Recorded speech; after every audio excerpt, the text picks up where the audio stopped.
جاگیر اور 7ویں پشت تک وظیفے سے نوازا تھا۔ وظیفے کی ادائیگی سرنگا پٹم کے خزانے سے ہوتی تھی۔ انگریز تو صرف حکومت میں اعلیٰ افسر ہوتے تھے، دیگر امور حکومت کے لیے ہندوستانی ملازم ہی ہوتے تھے۔ برسبیل تذکرہ یہ حقیقت کتنی عجیب اور افسوسناک ہے کہ 1857 میں جنگ آزادی سے لے کر 1947 میں آزادی ملنے تک پورے برصغیر میں انگریز سول ملازمین کی تعداد کبھی بھی 2500 سے زیادہ نہ رہی، اور یہ 2500 انگریز اپنے ہندوستانی ملازموں کے بل بوتے پر، جن میں 80% ہندو ہوتے تھے، پورے برصغیر پر دھڑلے سے حکومت کرتے رہے۔ یہ ایک تاریخی حقیقت ہے کہ میر صادق کے ورثہ وظیفے کی ادائیگی کے لیے جب پکار پڑتی تھی تو چپڑاسی بالکل آج کل کی عدالتوں میں رائج طریقے کے مطابق اونچی آواز میں پکارتا تھا کہ میر صادق غدار کے ورثہ حاضر ہوں۔ جیسے شہید ہمیشہ زندہ رہتا ہے، ویسے ہی غدار کی غداری اس کے مرنے سے ختم نہیں ہو جاتی، بلکہ یہ پشت در پشت اس کی اولاد کو یاد دلائی جاتی ہے کہ تمہارے اجداد میں غدار تھا۔ انہوں نے ایک مثال دی کہ بہادر شاہ ظفر کا سسر حکیم احسن، جس نے بہادر شاہ کو گرفتار کروایا تھا، اس کی اولاد تقسیم ہند کے بعد نقل مکانی کر کے کراچی آ گئی ہے اور سرکاری ملازمت اور تجارت میں مصروف ہے، لیکن وہ لوگ اپنے جد امجد حکیم احسن کا نام نہیں لیتے، اور اگر کسی کو اس کا علم ہو تو اسے نہایت عاجزی سے کہتے ہیں کہ اس بات کی تشہیر نہ کریں۔ اس مختصر سی تقریر یا نصیحت کے بعد وہ ہم پانچوں سے بغل گیر ہوئے اور کمرے سے باہر چلے گئے۔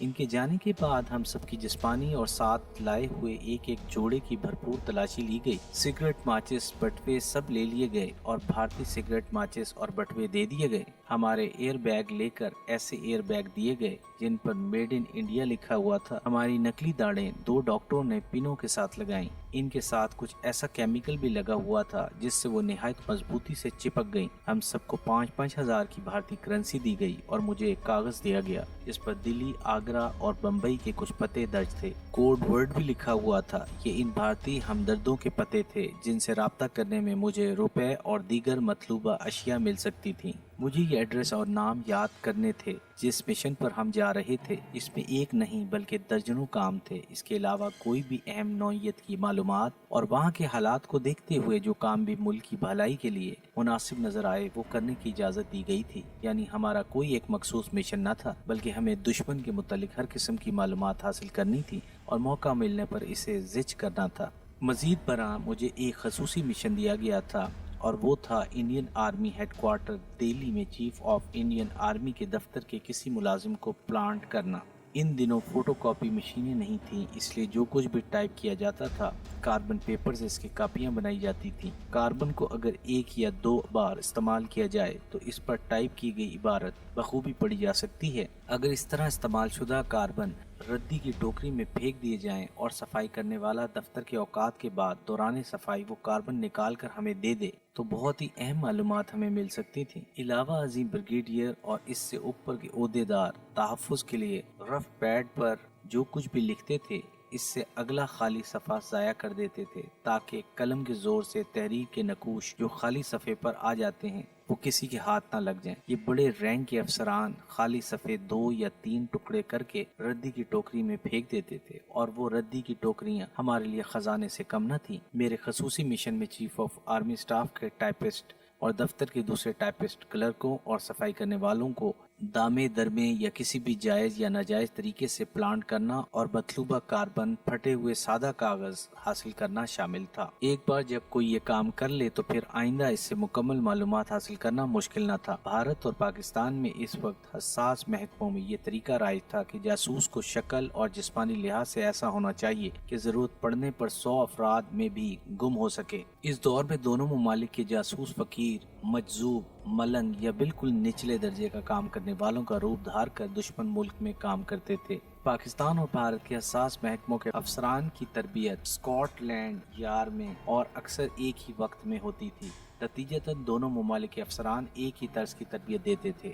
یہ بالکل اس طرح ہے جیسے آج کل امریکہ پاکستان اور بھارت دونوں کی افواج کے ساتھ جنگی مشقیں کرتا ہے۔ اور اس کا اندرونی مقصد ہماری افواج کی صلاحیت جاننا ہوتا ہے۔ پاکستانی افواج کے متعلق اہم معلومات اسرائیل کو دی جاتی تھیں جو بالواسطہ بھارت کو پہنچ جاتی تھیں۔ 3 دہائی پہلے تک یہ انتہائی حساس فریضہ پاکستانی سول افسر انجام دیتے تھے۔ بعد میں یہ کام پاکستانی سیاستدانوں نے سنبھال لیا، یعنی دشمن کو اپنی خفیہ معلومات مہیا کرنا، ورنہ کسی فوجی نے سکھ قوم پرستوں کی فہرست بھارت کو نہیں دی، ورنہ کسی فوجی نے سکھ قوم پرستوں کی فہرست بھارت کو نہیں دی، اور نہ ہی کسی فوجی نے بھارتی ٹینکوں پر بیٹھ کر پاکستان میں داخل ہونے کی بات کی۔ کسی فوجی نے یہ اعلان نہیں کیا کہ پاکستان کے پاس ایٹم بم موجود ہے، اور نہ ہی کسی فوجی نے بھارت انتہائی پسندیدہ قوم کا درجہ دیا۔ یہ نیک کام صرف سیاستدان ہی کر رہے ہیں۔ میں اپنے قد کاٹ اور شکل و صورت سے کسی پہلو سے بھی بھارتی نہیں لگتا تھا، اور سینکڑوں نہیں بلکہ ہزاروں میں مجھے ڈھونڈ لینا بہت آسان تھا۔ مجھے بھارت کی اونچی سوسائٹی میں گھل مل جانا اور نیچے درجے کے ہوٹل میں قیام کرنا تھا۔ غالباً میں پہلا شخص تھا جسے یہ مشن سونپا گیا، کیونکہ اپنے غیر معمولی قد کاٹ اور شکل و شباہت کی وجہ سے مجھے پاکستانی جاسوس سمجھے جانے کا کم سے کم امکان تھا۔ پاکستان کی طرح بھارتی پولیس اور CBI والے بھی صرف نچلے درجے کے ہوٹلوں پر ہی ریڈ کرتے ہیں۔ 4 یا 5 سٹار ہوٹلوں میں داخل ہونے کی ان میں بھی جرت نہیں ہوتی۔ تربیلا میں ملازمت کے دوران وہاں غیر ملکی افسران اور ان کی فیملیوں کے لیے بنے کلبوں میں میری رسائی تھی۔ میں اس دور کے مقبول ترین بال روم ڈانس جیسے اسکوائر، والز اور راک ایڈ رول میں مہارت حاصل کر چکا تھا۔ بھارت میں قیام کے دوران ان خرافات سے مجھے بڑی مدد ملی۔ بھارت میں چوپڑا فیملی بڑی مشہور ہے۔ یہ پنجابی بڑے قد کاٹ والے اور نسبتاً سفید رنگ کے ہیں، اس لیے مجھے ونود چوپڑا کا نام دیا گیا۔ اس فیملی نے کاروبار، صنعت اور فلم انڈسٹری میں خاصا نام کمایا ہے، اور یہ سارے بھارت میں پھیلے ہوئے ہیں۔ اسی طرح میرے دیگر ساتھیوں کو بھی مختلف ہندو نام الاٹ کیے گئے۔ آئندہ سطور میں مشن کے واقعات ایک تسلسل کے ساتھ آ رہے ہیں۔ اس سے پہلے چند سطور میں ایک وضاحت کرنا ضروری سمجھتا ہوں۔ ایک جاسوس کے لیے اپنی زندگی سے زیادہ اہم اپنے مشن کی تکمیل ہے۔ بھارت میں ہندو نام کے ساتھ داخل ہو کر مجھے خالصتاً ایک ہندو کے روپ میں اپنا کام کرنا تھا، اور اس کے لیے مجھے وہ بھی کرنا پڑا جس کی اسلام میں ممانعت ہے۔ مجھے وطن عزیز کی سلامتی کے لیے جو مشن سونپے گئے تھے انہیں ہر قیمت پر مکمل کرنا تھا۔ اس دوران مجھ سے جو غیر شرعی اور غیر اسلامی حرکات ہوئیں ان کے لیے میں صرف اس ذات کے سامنے جواب دہ ہوں جو رحمان اور رحیم ہے۔ ہمیں دوران تربیت والی رہائی گاہ پر لایا گیا۔ وہاں ایک بار پھر مشن کی بریفنگ اور احتیاطی تدابیر دہرائی گئی۔ صبح 3 بجے ہمیں 2 پرائیویٹ کاروں میں لاہور اسٹیشن لایا گیا۔ بصیر پور براں قصور ٹکٹ پہلے ہی خرید لیے گئے تھے۔ ہم سب 2nd کلاس کے ایک ڈبے میں بالکل اجنبی بن کر داخل ہوئے۔ ہمارے 2 سینئرز بھی ہمارے ہمراہ تھے۔ ایک دوسرے سے بات چیت کی قطعاً ممانعت تھی۔ رات تقریباً 11:30 بجے ہم بصیر پور پہنچے۔ وہاں ایک سیف ہاؤس میں ہمارے کھانے اور سونے کا انتظام تھا۔ اس سیف ہاؤس کے ایک حصے میں چیخو پکار کی آوازیں آتی تھیں۔ سینئرز نے ہمیں بتایا کہ کچھ بھارتی ہیں جو بارڈر کراس کرتے ہوئے پکڑے گئے تھے، ان کی تفتیش کی جا رہی ہے۔ سیف ہاؤس کے مستقل رہائشی بالکل خاموشی سے ہماری مطلوبہ اشیاء ہمیں پہنچا رہے تھے، اور اگر ہم کوئی سوال کرتے تو محض مسکرا کر خاموش ہو جاتے تھے۔ دوسری صبح 9 بجے ہم نے بصیر پور سے کوچ کیا اور 3 جیپوں میں ہمارا قافلہ روانہ ہوا۔ ہمیں یہ نہیں بتایا گیا کہ ہمیں کہاں لے جایا جا رہا ہے۔ سفر مسلسل جاری رہا۔ یہ کبھی نہر کی پگڈنڈی پر اور کبھی کچی اور ٹوٹی پھوٹی سڑکوں پر جاری رہا۔ غروب آفتاب کے قریب ہم خیموں کے ایک پڑاؤ میں پہنچے جہاں پاکستانی بارڈر فورس کے جوانوں نے ہمارا خیر مقدم کیا۔ وہاں ہمیں ہمارے سینئرز نے بتایا کہ ہم بھاول نگر میں منڈی صادق گنج کے قریب بارڈر سے صرف 2 کلومیٹر کی دوری پر ہیں۔ وہاں 2 اجنبی دیہاتیوں سے ہمیں ملایا گیا۔ ٹھیک 10 روز بعد دلی میں 11 بجے دن ان میں سے ایک نے مجھے ملنا تھا۔ میٹنگ کا مقام تفصیلاً مجھے سمجھا دیا گیا۔ یہ دونوں دیہاتی لاہور کے ایک معروف اسمگلر کے کارندے تھے اور ہفتے میں 2 بار اسی راستے سے بھارت جاتے تھے اور پان، کاجو اور الائچی وغیرہ لاتے تھے۔ پاکستان کی طرف سے انہیں بارڈر سے گزرنے اور واپس آنے کی سہولت دی گئی، جس کے عوض وہ پہلے سے گئے ہوئے گروپس کی ڈاک وغیرہ لاتے اور لے جاتے تھے۔ یہ 2 اجنبی محض ہمارے گروپ کے لیے وقف تھے اور ان کو یہ ڈیوٹی سونپی گئی تھی کہ ہمیں وقت مقررہ پر سرحد پار کرائیں اور قریب ترین بھارتی ریلوے اسٹیشن ہنومان گڑھ تک پہنچا دیں۔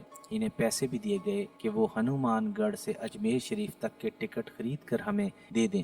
ہمیں ٹکٹ دے کر وہ فوراً واپس ہندوستانی بارڈر کے قریب گاؤں مرزا پور پہنچ جائیں۔ جہاں 2 افراد انہیں ملیں گے جو اگلی شام تک ان کے ہمراہ رہیں گے۔ ادھر ہمیں علیحدگی میں ہنون مان سے بھنڈا کے ٹکٹ دیے گئے تاکہ مخالف سمت میں جانے والی گاڑی میں جو اجمیر شریف جانے والی گاڑی سے 15-20 منٹ پہلے ہی آ جاتی ہے۔ یہ سب احتیاط در احتیاط کی تدابیر ہماری حفاظت کے لیے کی گئی تھی۔ ہم سے گھڑیاں بھی لے لی گئی تھیں اور صرف ایک گھڑی مجھے دی گئی تھی جو بھارت میں مہیا تھی۔ اس وقت اس کی قیمت بھارت میں تقریباً 300 روپے تھی۔ رات کا کھانا 8:30 بجے تک کھا لیا گیا تھا۔ کھانے کے فوراً بعد ہمیں ایک سیاہ لمبا انڈر ویئر اور ایک سیاہ رنگ کی پورے بازوؤں کی بنیان دی گئی۔ ہم نے بوٹ بھی اتارے اور کپڑوں کے ہمراہ اپنے بیگوں میں رکھ لیے۔ اب ہمارے سینئرز ہمارے ساتھ خوش گپیاں کر رہے تھے، لیکن وہ محض ہماری ٹینشن دور کرنے کے لیے تھی، ورنہ ان کے چہروں سے بھی پریشانی آیا تھی۔ ان دنوں جنگ کے بعد ہم سیز فائر کی حالت میں تھے۔ پاسپورٹ اور ویزا نام کی کوئی شے نہ تھی۔ بارڈر پر دونوں اطراف افواج کا اجتماع تھا۔ عین ممکن تھا کہ بارڈر کراسنگ کے دوران ہی دشمن ہمیں گولیوں سے اڑا دیں۔ ہمیں بتایا گیا تھا کہ بھارت نے بارڈر کے قریب پاکستانی BRB نہر کی طرف ایک نہر بنائی ہے جو خاصی گہری ہے۔ پاکستان کی طرف وہ ڈھلوان ہے جبکہ بھارت کی وہ بالکل سیدھی ہے۔ ہمیں وہ نہر بغیر آواز پیدا کیے تیر کر عبور کرنی ہے۔ اس کی ٹریننگ ہمیں خوب اچھی طرح دی گئی تھی۔ ہنومان گڑھ اسٹیشن بارڈر سے 8 میل کے فاصلے پر تھا۔ راستے میں 2-3 گاؤں پڑتے تھے۔ ہمیں ان سے دور رہ کر اور گاؤں کے کتوں سے بچ کر بھاگتے ہوئے جانا تھا۔ اس وقت مجھے احساس ہوا کہ دوران تربیت مجھے 11 میل مسلسل دوڑنے کی پریکٹس کیوں کرائی گئی تھی۔ اسٹیشن کے قریب پہنچ کر ہمیں بنیان اور انڈر ویئر اتار کے عام شہری لباس پہن لینا تھا اور دونوں اجنبی گائیڈز کو فوری واپس بھیج دینا تھا۔ بھنڈا تک دوران سفر 2 الگ الگ ڈبوں میں بیٹھنا تھا اور ایک دوسرے سے بات چیت ہرگز نہیں کرنی تھی۔